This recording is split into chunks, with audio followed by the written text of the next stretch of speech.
La mutini wa mina ni vona maxangutiswa yena.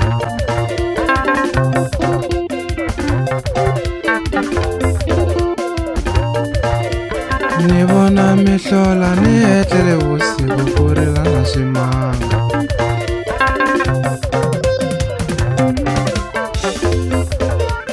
Kungena valala kungena valoyi etiso ngava vito yinike.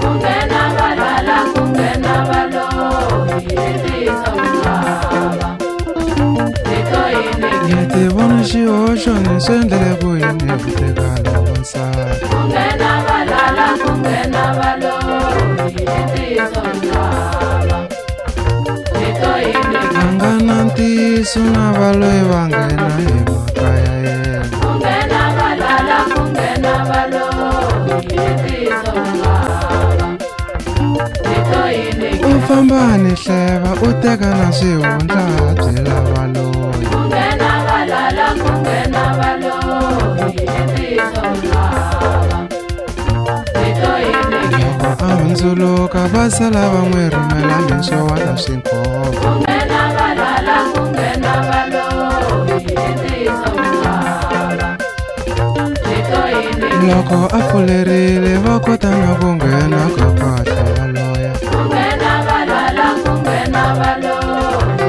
etiso ngava vito yinike. Na swihlangi swa vabya ringeta no swi tshungurisa kambeni a swi hola. Kungena valala kungena valoyi etiso ngava vito yinike.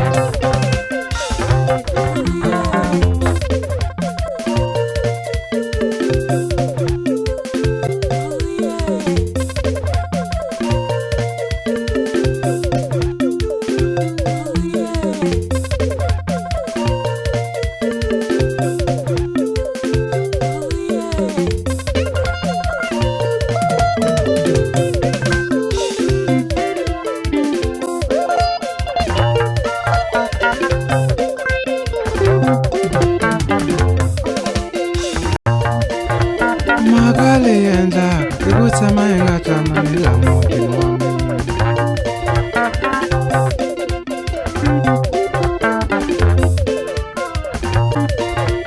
Mhaka leyi endlaka i ku tshama hi nga twanani la mutini wa mina.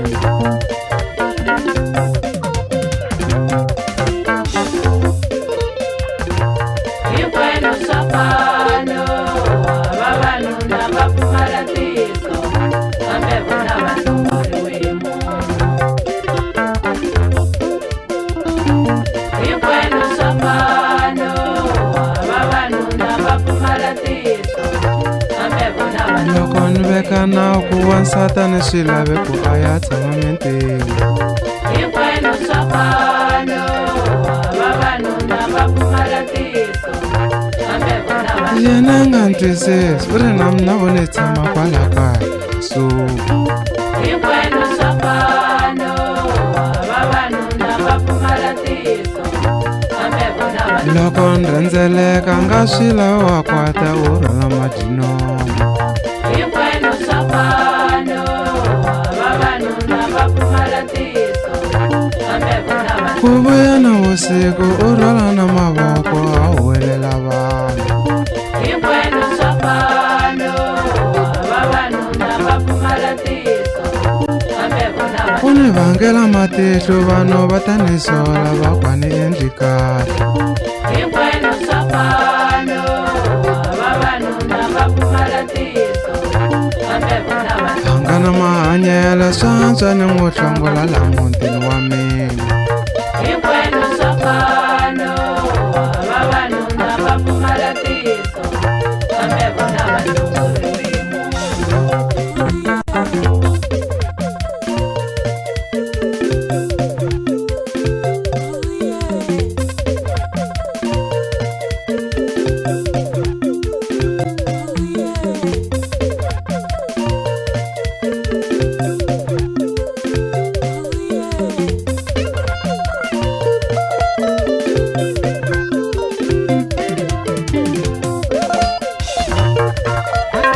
nga za ni n'wi dlaya u sungule na ku rhandzana na wanuna un'wana.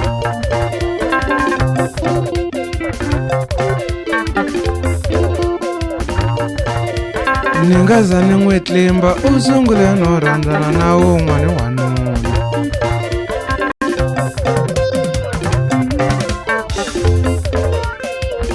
Vavanuna tindzano loko vona se va rhandza van'wana hi sala hilo tshama.